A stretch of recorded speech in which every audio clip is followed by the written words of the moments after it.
Hello साथियों, नमस्कार। मैं जे.एच. चौधरी प्रयास ऑनलाइन प्लेटफॉर्म पर आपका हार्दिक स्वागत व अभिनंदन है।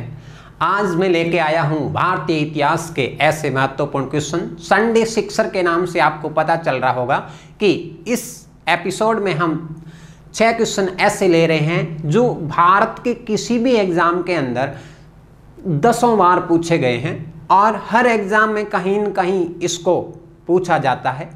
तो ऐसे महत्वपूर्ण क्वेश्चन लेके आया हूं जिससे आपको ज़्यादा से ज़्यादा फायदा हो। तो इस संडे सिक्सर के प्रत्येक 6 क्वेश्चन के ऑप्शन सहित हम डिटेल से वर्णन करेंगे। तो ये आपके लिए बहुत ही महत्वपूर्ण सिद्ध होने वाला सेशन है। तो आइए देखते हैं संडे सिक्सर का पहला क्वेश्चन। देखिए, प्रसिद्ध 10 राजाओं का युद्ध किस नदी के तट पर लड़ा गया? तो आपको इस चैप्टर को बहुत डिटेल से पढ़ाया था और बताया था कि ऋग्वेद में नदी सूक्त है। कौन सा सूक्त है? ऋग्वेद में क्या है? नदी सूक्त है। और उस नदी सूक्त में आर्यों की या ऋग्वैदिक काल की कितनी 25 प्रमुख नदियों का उल्लेख हुआ है। कितनी नदियों का उल्लेख हुआ है? 25 प्रमुख नदियों का उल्लेख हुआ है, जिसमें उस ऋग्वैदिक नदियों के नाम अलग अलग हैं और वर्तमान में नाम अलग अलग है। तो उन 25 नदियों के अंदर सरस्वती नदी को आर्यों की सबसे क्या माना गया है? मुख्य नदी माना गया। सरस्वती नदी को आर्यों की सबसे पवित्र नदी माना गया है, जबकि सिंधु नदी जो है आर्यों की सबसे मुख्य नदी है। सरस्वती के लिए नदी तमे, अम्बे तमे और देव तमे शब्दों का प्रयोग किया जाता है। तो उसी नदी जो सूक्त है उसमें एक नदी आती है। कौन सी?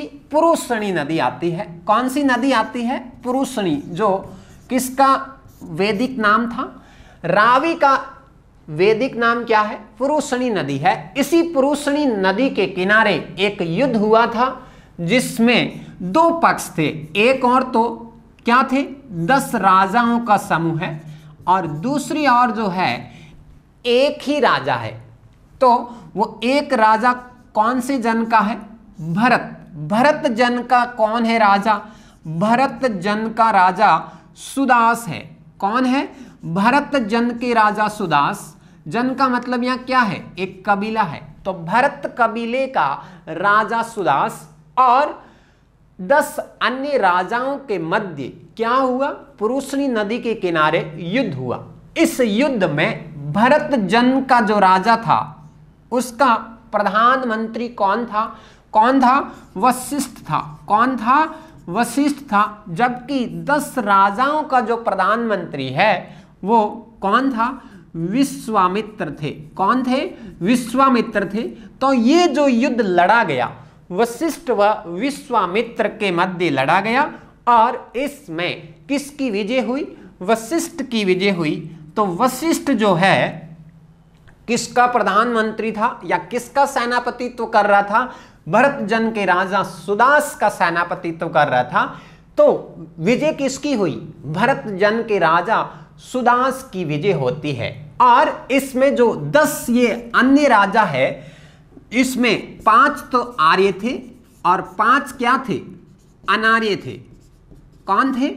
5 तो आर्य है और 5 ही कौन थे? अनार्य थे। 5 आर्यों के अंदर आप देखते हो तो पुरु, यदु, तुर्वस। कौन कौन से? पुरु, यदु, तुर्वस, अनु। कौन है? अनु। और द्रुह। कौन है? द्रुह। पुरु, यदु, तुर्वस, अनु व द्रुह। ये 5 क्या थे? आर्य। और 5 जो अनार्य थे, अनार्यों के अंदर कौन थे? शिव। अनार्यों में कौन है? शिव। पक्था। दूसरा कौन सा है? पक्था। तीसरा कौन सा है? भलानस। कौन है? भलानस। और चौथा कौन सा है? विषाणिन। कौन है? विषाणिन। चौथा देखिए विषाणिन, और पांचवा जो है अलीना। कौन है? पांचवा कौन है? अलीना। तो इस प्रकार से ये 5 आर्य समूह और 5 अनार्य समूह आपस में मिलकर अपना प्रधानमंत्री किसे नियुक्त करते हैं? विश्वामित्र को नियुक्त करते हैं, तथा उसके विरुद्ध भरत जन का राजा जो सुदास होता है उसका प्रधानमंत्री वशिष्ठ होता है। इस वशिष्ठ व विश्वामित्र के मध्य इसी पुरुषनी नदी के किनारे युद्ध हुआ, जिसमें भरत जन के राजा सुदास की विजय होती है। अब इस युद्ध का उल्लेख कौन से मंडल में मिलता है? ये क्वेश्चन भी पूछा गया है। युद्ध का किसमें उल्लेख है? ऋग्वेद के 7वें मंडल में इस दशराज युद्ध का उल्लेख मिलता है। किसमें मिलता है? ऋग्वेद के 7वें मंडल में इस 10 राग या 10 राजाओं के युद्ध का उल्लेख मिलता है। और ये युद्ध हुआ क्यों था? कारण क्या था? तो देखिए, ये जो विश्वामित्र है प्रारंभ में भरत जन के राजा सुदास के प्रधानमंत्री थे, लेकिन सुदास व विश्वामित्र के मध्य क्या हो गया? मनमुटाव हो गया। इसकी वजह से विश्वामित्र को इस पद से हटा दिया गया। तब ये विश्वामित्र इस 10 राजाओं का समूह बनाकर उसके मंत्री बन जाते हैं, और सुदास ने वशिष्ठ को प्रधानमंत्री के पद पर नियुक्त कर दिया। इस प्रकार से ये वशिष्ठ और विश्वामित्र के मध्य पद को लेकर क्या हुआ? प्रधानमंत्री पद को लेकर, अर्थात साम्राज्य विस्तारवादी नीति को लेकर भी ये युद्ध माना जाता है। तो ये युद्ध कहां लड़ा गया? रावी ऑब्लिक पुरुषनी नदी, जो ऋग्वेद के 7वें मंडल में उल्लेखित है। नेक्स्ट क्वेश्चन की ओर बढ़ते हैं। नेक्स्ट क्वेश्चन देखिए, कोणार्क का सूर्य मंदिर किसने बनवाया था? कई दसियों एग्जाम में पूछा गया क्वेश्चन है। कोणार्क का सूर्य मंदिर किसने बनाया? तो कोणार्क का सूर्य मंदिर जो है कहां पर है? पुरी उड़ीसा में है। कहां पर है? पुरी उड़ीसा। और ये किस शैली में बना हुआ है? एक विशिष्ट शैली है कलिंग शैली। तो इसको हम क्या कहेंगे कि ये कलिंग शैली में निर्मित है। और ये किसका मंदिर है? सूर्य देवता का मंदिर है। किसके? सूर्य देव का मंदिर है। और सूर्य देव को एक रथ पर, किस पर? रथ पर विराजमान दर्शाया गया है। अब इस सूर्य मंदिर का निर्माण किसने करवाया था? नरसिंहदेव वर्मन के द्वारा करवाया था। किसने करवाया था? नरसिंहदेव वर्मन के द्वारा इसे करवाया गया था। और नरसिंहदेव वर्मन को चौड़गंग के नाम से भी जाना जाता है। इसकी उपाधि क्या है? चौड़गंग के नाम से भी जाना जाता है। इसी मंदिर को, इसी सूर्य मंदिर को 1984 ईस्वी में, कब? 1984 ईस्वी में यूनेस्को के द्वारा विश्व धरोहर में क्या कर लिया गया? शामिल किया गया। कब किया गया? 1984 में इसे विश्व धरोहर में शामिल कर लिया गया। ठीक है, चलिए आगे। अगला तीसरा जो शिक्षर है उसके बारे में बात करते हैं। देखिए, ये इसमें से कौन सा सुमेलित है या कौन सा सुमेलित नहीं है, इस प्रकार से आपने कई सारे क्वेश्चंस देखे होंगे। तो अगर हम इन सभी दर्शन की बात करते हैं कि इस दर्शन के प्रतिपादक कौन थे और इस दर्शन का क्या थीम है, तो इन दर्शनों से सीधे क्वेश्चंस पूछे जाते हैं या हर छोटे बड़े एग्जाम में कूट से क्वेश्चन पूछे जाते हैं, मिलान वाले क्वेश्चन पूछे जाते हैं। तो ये जो क्वेश्चन है आईएएस प्री से लगाकर mains, UPSC, PCS, UK PCS, Chhattisgarh PCS, first grade, second grade, REET and अभी जो फर्स्ट ग्रेड हुए उनमें, तथा हर स्टेट के जो पीसीएस एग्जाम या छोटे बड़े एग्जाम्स लगते हैं, अधीनस्थ बोर्ड, एसएससी, इन सभी में इस दर्शन से क्वेश्चन आता ही आता है कि इन वेदांत दर्शनों के प्रतिपादक कौन है या किस दर्शन का कंसेप्ट क्या है, इस प्रकार से क्वेश्चन पूछा जाता है। तो देखिए इनमें सुमेलित कौन सा है, अर्थात 3 अलग दे रखे होंगे, एक प्रतिपादक इसके सामने सही होगा। तो हम इन चारों की बात कर लेते हैं। सबसे पहले हम बात करते हैं कि ये अद्वैतवाद क्या है और ये किसका कंसेप्ट है। तो ये सारे के सारे जो आपको दिखाई दे रहे हैं ये वेदांत के दर्शन है। क्या है? वेदांत के दर्शन है और इन सभी दर्शनों के प्रतिपादक अलग अलग है। तो सबसे पहले हम अद्वैतवाद लेते हैं और अद्वैतवाद का दर्शन किसने दिया? शंकर का है ये। तो इसको शंकर अद्वैतवाद भी कह सकते हैं या शंकर का दर्शन भी कह सकते हैं। तो ये जो है शंकराचार्य के द्वारा प्रतिपादन किया गया और शंकर इसमें क्या कहना चाहता है, नाम से ही पता चल रहा है, दो नहीं अद्वैत। द्वैत का मतलब दो और ये क्या कह रहा है? अद्वैत मतलब दो नहीं है। क्या दो नहीं है? दो नहीं, क्या दो नहीं है? कि जो ये ईश्वर है, ईश्वर आत्मा जगत जो है, ये दो नहीं है, ये क्या है? एक ही है। अर्थात ये क्या कहना चाह रहा है कि मैं ही ईश्वर हूं। क्या? मैं ही ईश्वर हूं। अर्थात ये जगत को क्या मानता है? मिथ्या मानता है। जगत को क्या मानता है? जगत को मिथ्या मानता है। क्या मानता है? मिथ्या मानता है। तो है क्या? सब कुछ क्या है कि ब्रह्म ही सत्य है। इसका कहने का अर्थ क्या हुआ? ब्रह्म ही सत्य है और जगत मिथ्या है। आपने यही सुना है, शंकर का कंसेप्ट जो है, ब्रह्म सत्य है, जगत मिथ्या है। जगत मिथ्या है। और आगे शंकर क्या कहता है? अहम ब्रह्मास्मि। क्या कहता है? अहम ब्रह्मास्मि मतलब मैं ही ब्रह्म हूं। तो इस प्रकार से हमेशा शंकर का कंसेप्ट ये रहा कि ब्रह्म ही सत्य है, बाकी सभी चीजें क्या है?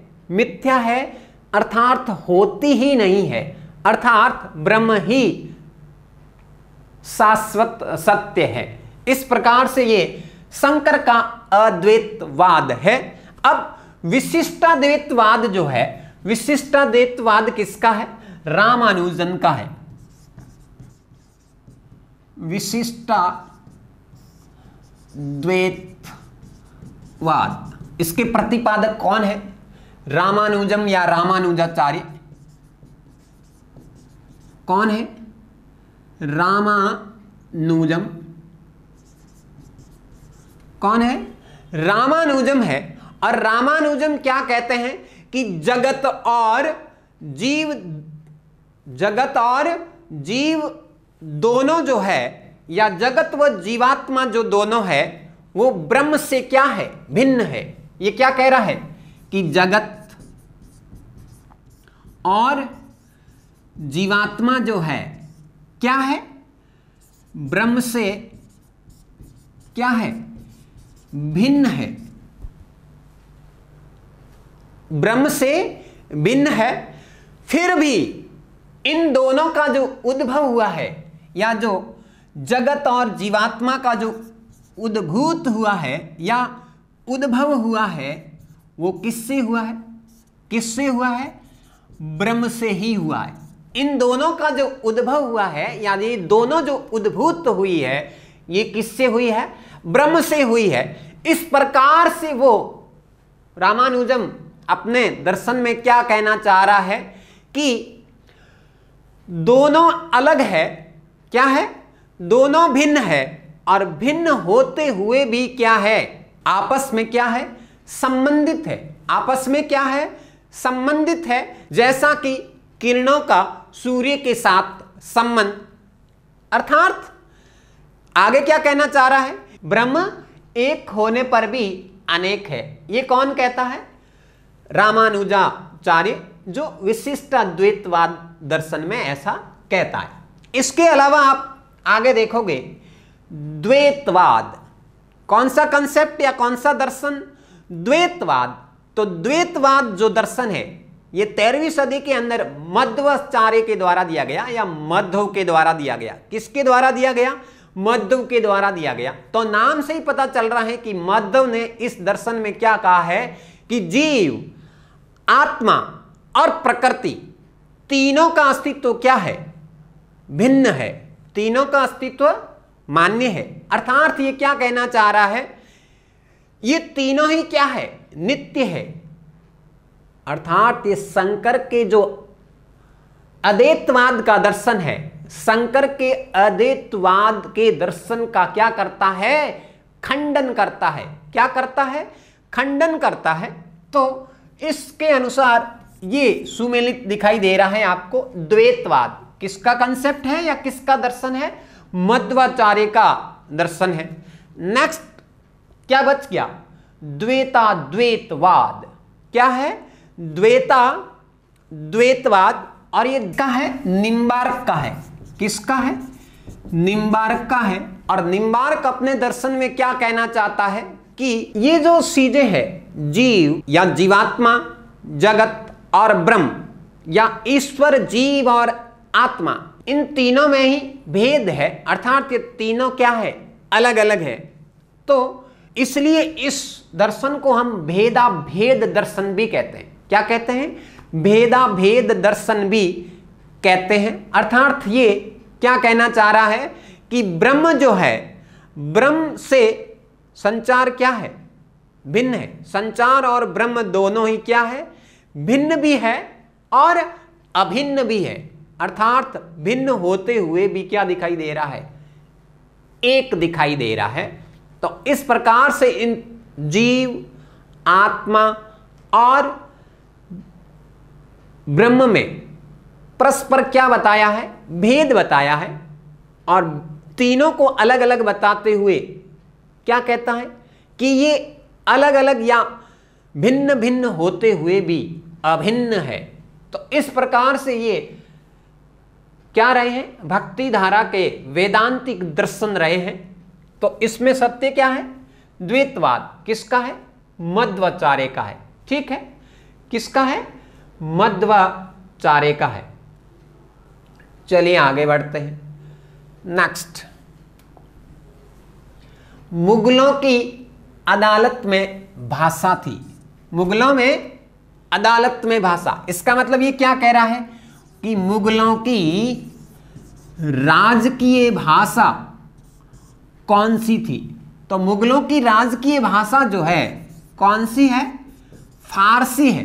कौन सी है? फारसी है। हालांकि आपने जब बाबर को पढ़ा और बाबर के द्वारा लिखे गए जो भी साहित्य है वो सारे के सारे किस में थे? तुर्की भाषा में थे।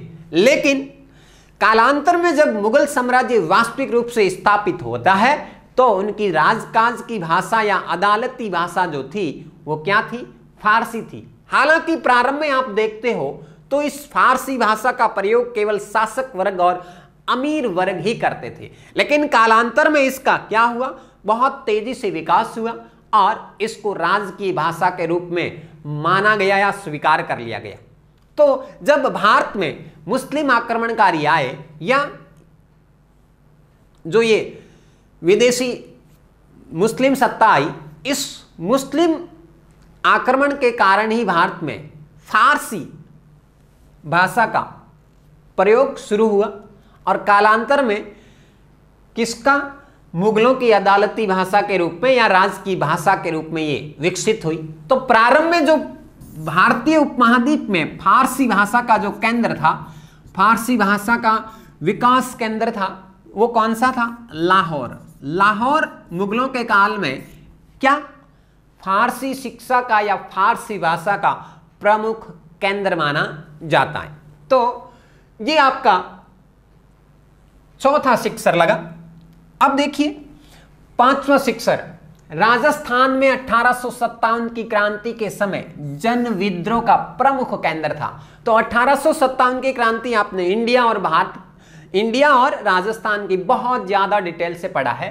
तो उसमें ये जो क्वेश्चन आपने देखा है, इस क्वेश्चन को कम से कम 20 बार तो मैंने प्रत्येक एग्जाम में देखा है, हर एग्जाम में पूछते हैं। अभी फर्स्ट ग्रेड के जो एग्जाम लगे थे उसमें 2 के अंदर ये क्वेश्चन पूछा है, या तो सीधा मिलता है या इसके समानांतर घुमा के क्वेश्चन पूछा जाता है। अर्थात कोटा की जन क्रांति का जो केंद्र है, यहां से क्वेश्चन डेफिनेटली हर एग्जाम में पूछा जाता है, स्टेट लेवल में और भारत लेवल के हर एग्जाम में। तो देखिए, आपको पता है कि 1857 की जो क्रांति राजस्थान में भी अलग अलग क्षेत्रों में हुई और कई सैनिक छावनियों में हुई थी। तो कोटा के अंदर 15 अक्टूबर 1857 को जन क्रांति हुई।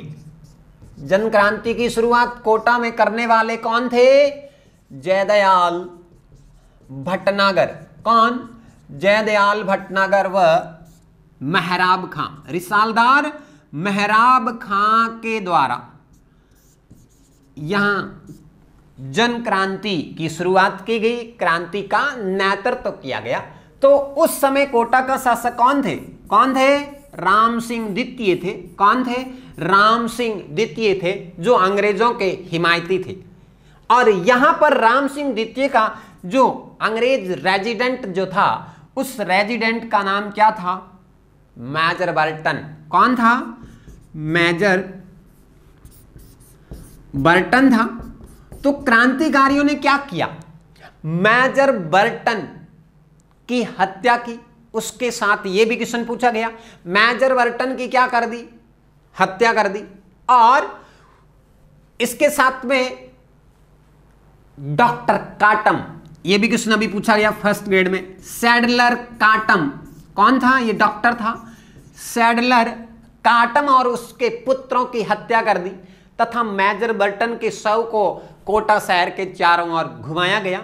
इस प्रकार से यहां पर अंग्रेजी सेना को भगा दिया जाता है और शासक राम सिंह द्वितीय को क्या कर लिया?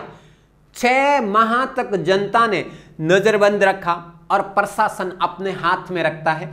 तो इस प्रकार से ये राजस्थान के संदर्भ में कहूं या संपूर्ण 1857 की क्रांति के केंद्रों में कहूं कि ये जन क्रांति का संपूर्ण भारत का प्रमुख केंद्र माना जाता है। और फिर क्या हुआ? रॉबर्टसन, कौन? रॉबर्टसन और करौली के शासक मदन सिंह या मदन पाल के सहयोग से यहां पर क्या होता है? जन क्रांति को दबाया जाता है और राम सिंह को नजरबंद से छुड़ाया जाता है। तो ये राजस्थान के हर एग्जाम में महत्वपूर्ण क्वेश्चन बनता है। अब जो लास्ट देखिए, छठा शिक्षर जो है क्या है? निम्नलिखित में से या निम्नलिखित में से किस आंदोलन के दौरान वंदे मातरम भारतीय राष्ट्रीय आंदोलन का शीर्षक गीत बना? तो आपको विदित है कि ये वंदे मातरम जो है भारतीय राष्ट्रीय आंदोलन का गीत के रूप में बन के उभरता है। तो पहले तो हम थोड़ी वंदे मातरम के बारे में बात कर लेते हैं। वंदे मातरम कब और किसके द्वारा लिखा गया? तो वंदे मातरम जो है बिकिम चंद्र चट्टोपाध्याय या चटर्जी के द्वारा लिखा गया। किसके द्वारा लिखा गया? बिकिम चंद्र चटर्जी या चट्टोपाध्याय के द्वारा लिखा जाता है। और ये सन्यासी विद्रोह जो हुआ था उसमें पहली बार गाया गया था, आनंद मठ। तो ये सन्यासी विद्रोह के संबंध में है, आनंद मठ ग्रंथ से लिया गया है या इसमें लिखा गया है। अब जब भारत का राष्ट्रीय आंदोलन जो हो रहा होता है, उस राष्ट्रीय आंदोलन के दौरान ये पहली बार कब गाया गया? आपने कांग्रेस के अधिवेशन पढ़े हैं, तो पहली बार ये जो है वंदे मातरम कांग्रेस के कलकत्ता अधिवेशन में गाया गया था। कांग्रेस के कौन से अधिवेशन में? कलकत्ता अधिवेशन में गाया गया था। कब गाया गया था? 1896 ईस्वी में। कब गाया गया? 1896 ईस्वी में पहली बार गाया गया। लेकिन इसे कांग्रेस के कलकत्ता अधिवेशन में 1896 में इसे पहली बार गाया गया, जो 1905 में, कब? 1905 ईस्वी के अंदर कौन से आंदोलन के दौरान? स्वदेशी आंदोलन के दौरान ये राष्ट्रीय आंदोलन के शीर्षक के रूप में स्वीकार किया गया तथा कांग्रेस ने इसे राष्ट्रीय गीत के रूप में स्वीकार किया। तो ये जो स्वदेशी आंदोलन हुआ था, ये क्यों हुआ था? स्वदेशी आंदोलन आप देखते हो तो जब 1905 के अंदर कौन था भारत का वायसराय? Lord Curzon. कौन था? Lord Curzon. कर्जन ने क्या किया? भारत के अंदर सांप्रदायिक दंगे और भारतीय एकता को विखंडित करने के लिए बंगाल का क्या कर दिया? विभाजन कर दिया। तो उस समय का जो बंगाल जो है, वर्तमान का बंगाल और वर्तमान का जो बांग्लादेश है, ये पूरा ही क्षेत्र आता था। तो लॉर्ड कर्जन ने क्या किया? बंगाल विभाजन की घोषणा कर दी कि इतने बड़े क्षेत्र को हम प्रशासनिक दृष्टि से संभाल नहीं पाते हैं, लेकिन इसका उद्देश्य क्या था? भारतीयों की राजनीतिक और सामाजिक, धार्मिक, आर्थिक, या मैं ऐसे कहूं कि भारतीयों की एकता को विखंडित करना था या तोड़ना था, और हिंदू मुसलमानों के मध्य क्या? सांप्रदायिक दंगे फैलाना ही उसका उद्देश्य था। इस प्रकार से लॉर्ड कर्जन ने बंग भंग कर दिया। और ये बंग भंग 16 अक्टूबर, कब? 16 अक्टूबर 1905 को क्या हुआ? लागू हो गया। 16 अक्टूबर 1905 को बंग भंग को स्वीकृति दे दी जाती है। तो इस दिन हिंदू और मुसलमानों के मध्य क्या हुए? सांप्रदायिक दंगे होते हैं और कई हत्याएं हुई। उस दौरान इस आंदोलन के विरुद्ध में क्या हुआ? संपूर्ण भारत में स्वदेशी आंदोलन चलाया गया और इस बंग भंग का विरोध किया जाता है। पूरे भारत में इसका विरोध हुआ और जिसमें उग्रवादी दल के जो गरम दल के लीडर थे लाल बाल पाल, इनकी महत्वपूर्ण भूमिका रहती है। इस बंग भंग के दौरान हिंदू मुसलमान आपस में अलग हो रहे हैं या आपस में एक दूसरे को मार काट रहे हैं। इस दिन को शोक दिवस के रूप में मनाया जाता है। हिंदू मुसलमान आपस में गले मिलकर अलग हो रहे हैं। इसके अलावा जब रविंद्रनाथ टैगोर ने सुझाव दिया कि इस दिन को राखी दिवस के रूप में मनाया जाए, अर्थात हिंदू मुस्लिम भाईचारे की भावना को दिखाते हुए एक दूसरे के क्या बांधते हैं? राखियां बांधते हैं। इस प्रकार से ये राखी दिवस के रूप में मनाया जाता है। लेकिन ये आंदोलन जो है लगभग पूरे भारत में ही स्वदेशी आंदोलन के रूप में चलता है। तो उसी स्वदेशी आंदोलन के दौरान या इस बंग भंग के विरोध में जो राष्ट्रीय आंदोलन की शुरुआत होती है स्वदेशी आंदोलन के रूप में, उसमें इस गीत को गाया गया या सर्वाधिक शीर्षक गीत के रूप में क्या किया जाता है? प्रयोग किया जाता है। तो आज का ये संडे सिक्सर आपको कैसा लगा? कमेंट करके जरूर बताइएगा। और आप लोग जो इस दौर से गुजर रहे हो तो आपको हताश या निराश होने की जरूरत नहीं है। हाँ, ये कोरोना का काल जो है बहुत जल्दी ही चला जाएगा। आपको लग रहा है कि पता नहीं कब कोचिंग खुलेगी, कब एग्जाम होंगे, कौन सी पोस्ट आएगी, कौन से एग्जाम कब होंगे, ये अनिश्चितता का काल जो दिखाई दे रहा है, तो आप थोड़े घबरा रहे होंगे या बहुत से लोगों ने तो पढ़ाई से नाता भी तोड़ लिया होगा। तो मैं ये कहना चाह रहा हूं कि आपको इस समय को पॉजिटिव रूप में लेना है, घबराने की जरूरत नहीं है। ऐसे इस काल को निराशा वाला काल नहीं बनाना है, हमेशा पॉजिटिवनेस रहना है। और इस काल के अंदर सबको पता है कि थोड़ा हौसला जो है टूटता है या जो जुनून रहता है वो जुनून कम हो जाता है, क्योंकि सामने कोई न तो निश्चित डेट दिखाई देती है या न ही कोई एग्जाम का शेड्यूल है और न ही एजुकेशन के जो सिस्टम है वो सारे बंद पड़े हैं। तो आपको निराशा होना लाजमी है और हो सकता है कि आप पढ़ाई से नाता न रखकर कोई और काम में भी लग गए होंगे। हाँ, जिंदगी ऐसे चलती रहेगी और ये आपको पूर्ण रूप से उम्मीद करके चलना है कि अगला जो 2-4 महीनों के बाद जो समय आएगा वो निश्चित रूप से हमारे फेवर का होगा।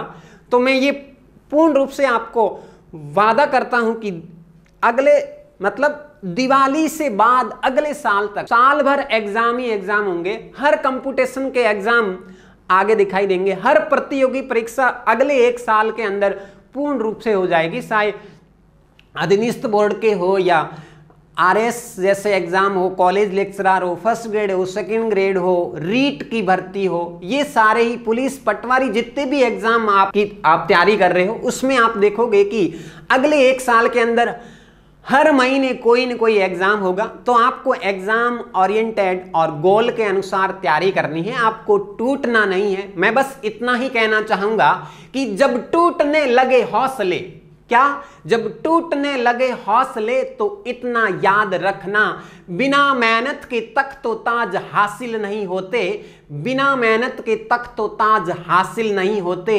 ढूंढ लेते हैं मंजिलें दोस्तों, ढूंढ लेते हैं अपनी मंजिलें दोस्तों, जुगनू कभी रोशनी के मोहताज नहीं होते, जुगनू कभी रोशनी के मोहताज नहीं होते। तो आप तो क्या हो, आप एक जुगनू हो और आपको रास्ता दिखाने की जरूरत नहीं है। अपने आप सेल्फ मोटिवेट होइए और किसी से मोटिवेशन लेने की जरूरत नहीं है या मोटिवेट होने की जरूरत नहीं है। स्वतः ही मोटिवेट हो, अपने आत्मा को झकझोरो, आत्मा को जगाइए और कहिए कि मुझे क्या करना है या मुझे क्या हासिल करना है। अपने रूम के अंदर एक हर जगह, जिस रूम में या जिस स्टडी टेबल पे आप रहते हो या पढ़ते हो, उस पर लगा दीजिए मिशन 2020 या मिशन 2021, मुझे ये बनना है। Yes I can do this, मैं ये कर सकता हूं। हर जगह रीट, पुलिस, पटवारी, जो भी आप तैयारी करते हो आपके आंखों के सामने होना चाहिए। चाहे आप किसी भी कंडीशन में हो, खाते उठते बैठते, आपके आंखों के सामने रीट, पुलिस, पटवारी, फर्स्ट ग्रेड, जो भी आपने लक्ष्य निर्धारित किया है वो लक्ष्य आपके आंखों के सामने 24 घंटे घूमते रहना चाहिए, 24 घंटे दिखते रहना चाहिए। तब निश्चित रूप से मैं ये कहूं कि आपको आने वाले समय में क्या सफलता मिलेगी। 100% आप साबित कर दोगे कि मैंने ऐसे नीरस काल को या जो हमारा खराब काल आया है उसमें मैंने तैयारी करके सफलता अर्जित की है। और आने वाले दिनों में लोग आपका क्या देंगे, उदाहरण देंगे। क्या देंगे, उदाहरण देंगे। तो मैं अंतिम पंक्तियां यही कहना चाहूंगा कि आप एक राही हो और राही की तरह निरंतर चलते रहिए, तो राही को एक दिन मंजिल जरूर मिलती है। और हमेशा आप प्रकृति से जुड़ के रहिए और प्रकृति से अपने आप सीखिए, प्रकृति से मोटिवेट होइए, तो अपने आप आपको बहुत कुछ सीखने को मिलता है। एक रास्ते में पड़ा हुआ पत्थर भी आपको ठोकर मारकर क्या करता है, सचेत करता है। और एक छोटी सी जो चिड़िया होती है बया, उसका घोंसला देखिए, वो इतना सुंदर और इतना मजबूत घोंसला बनाती है। दुनिया में सब कुछ बन चुका है, लोग चांद पे पहुंच गए हैं और सूरज पर पहुंचने की बातें करते हैं, लेकिन बया का घोंसला कोई बना सकता है क्या? बया के घोंसले को बनाने के लिए कोई मानव ने मशीन तैयार कर दी है क्या? नहीं, कभी नहीं कर सकता। तो उस बया से आप सीखिए। वो 100 ग्राम या 50 ग्राम की एक चिड़िया जो है इतना मजबूत घोंसला बनाकर अपने आपको सुरक्षित करती है या अपने अंडों को सेकर बच्चों को क्या करती है, परवरिश करती है। तो उस बया के घोंसले को देखिए, उस बया के घोंसले में एक एक तिनका जो है वो बारीकी से सजाकर इतना मजबूत घोंसला बनाया हुआ है। तो ऐसे ही आपका प्रत्येक जो सिलेबस का कंटेंट है वो आपका क्या है, तिनका है। तो उस कंटेंट को इस प्रकार से याद करिए, इस प्रकार से समझिए, इस प्रकार से आप उसको तैयार करो कि आपका बया जैसा मजबूत घोंसला बन जाए और एक दिन आप भी बया की तरह क्या खुले आकाश में उड़ोगे। ये मेरा पक्का वादा है।